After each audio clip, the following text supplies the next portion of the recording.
also just makes me think of something else, which in terms of women and womanhood, and in particular being a woman of color, and it just comes back to again something I saw on social media.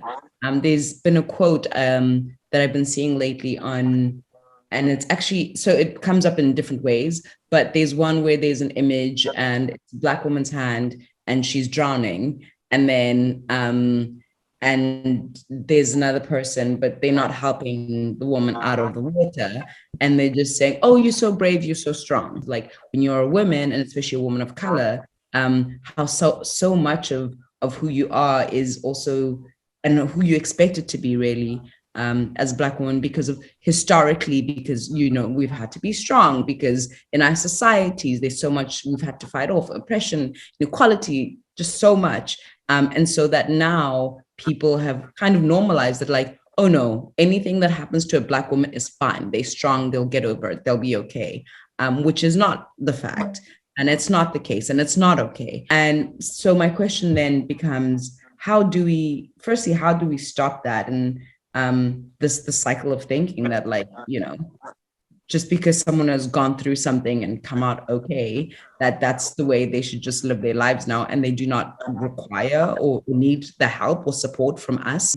And Mchizi, from your end, as a young Black woman, like, have you also felt that sometimes you are drowning or overwhelmed and people are just like, it's okay, you're fine? Because I definitely know I have, on several occasions. And I also have seen myself play out the role of the strong Black woman, because that's what's expected of me. I feel like, if I'm not a strong Black woman, then who am I?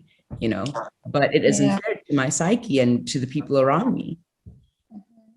Yeah, the thing is, it happens a lot. And I feel like it's something that we need to relearn and try to see each other as human beings rather than as a man or a woman with different characteristics. But I feel like most of the time it prevents people from being vulnerable, like you said, Pinila, because then, for example, I've been there, like I've been in a position where I need help, or I need someone to lean on, or just to vent with somebody, but I couldn't, because those people already see me as a strong person. They already see me as this brave, she's strong, all those things. But then I know that sometimes I need someone, I need help, I need saving.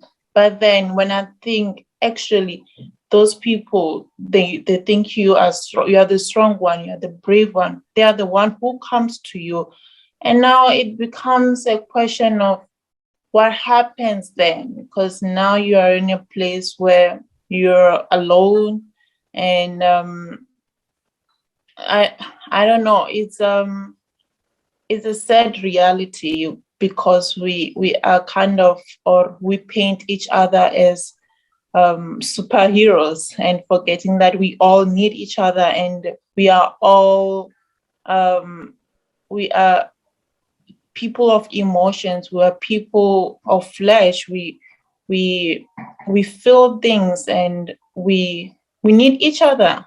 At the end of the day, you can be strong, but it doesn't mean that you can't be vulnerable. So I feel like there's so much, I don't know if it's pressure, I don't know if I can call it pressure, but yeah, we kind of got to that length of saying she's brave, she's strong, then she's fine, which is not fine. Yeah. I think it goes back to the labels that we spoke about earlier, where you labeled as brave and strong, and that then becomes the stamp that you've got to carry forward for the rest of your life. And there's a concept of believing that it's either or, it's either you're strong or you're not. There's not a case of both and. You can be strong and vulnerable at the same time. You can be completely self-sufficient, but also be able to ask for help and accept help. And it also, that's something that I see amongst all women in my practice, is something that they do struggle with, is how do they attach their own sense of value. And more often than not, it is attached to these labels of I am the strong one, I am the reliable one, I am the responsible one. And to give up that label means that they're kind of giving up their sense of identity. And if that's given up, then what value do they then bring to the relationships that they are in? And that becomes the scary reality that they then need to face. And it's so terrifying that you're almost not willing to risk giving up that label for braving what if people no longer consider me valuable and I have no use. So you carry on with that label. And I think that that's a lot of pressure, but pressure that mostly comes from inside oneself. Of course, it is reinforced by society. And again, people say, oh, don't worry, you'll be fine. Or, yes, you've been through so much, so this is nothing.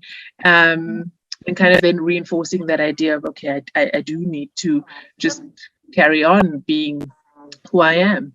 So I think it's, conversations that we need to have with each other and with ourselves again, in terms of how do we attach our own sense of value? What do we choose to attach it to? I mean, I like that you, in your practice, you're saying that it's all women, not just women of color. And I think that's something that sometimes as a Black woman, it's,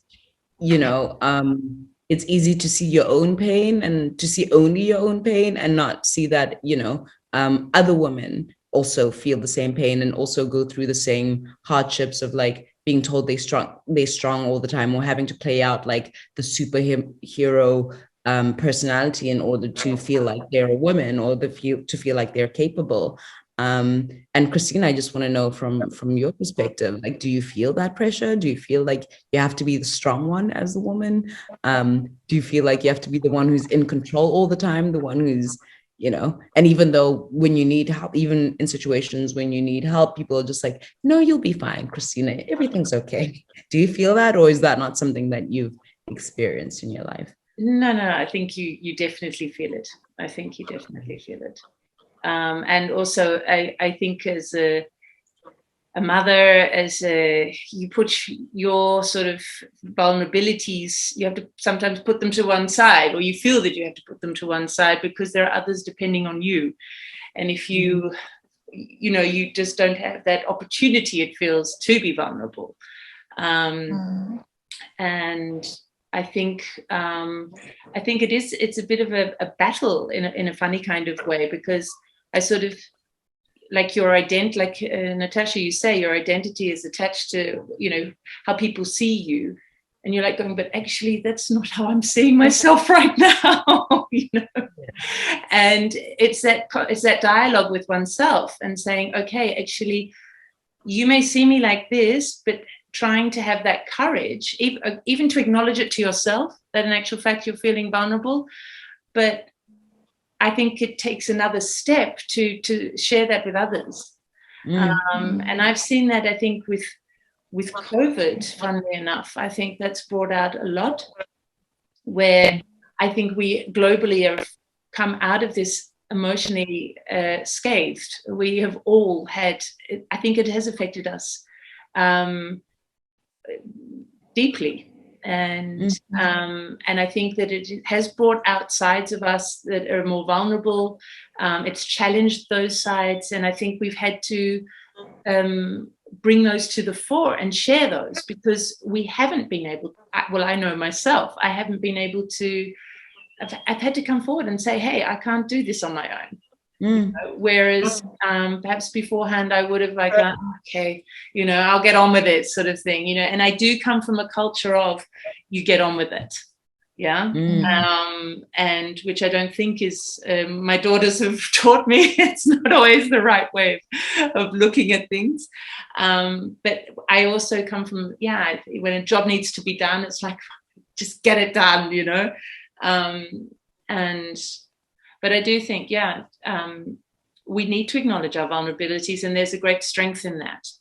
And not to see that vulnerability as a weakness. Vulnerability is part of what moves us into new ways of being and acceptance of ourselves, and acknowledging the depth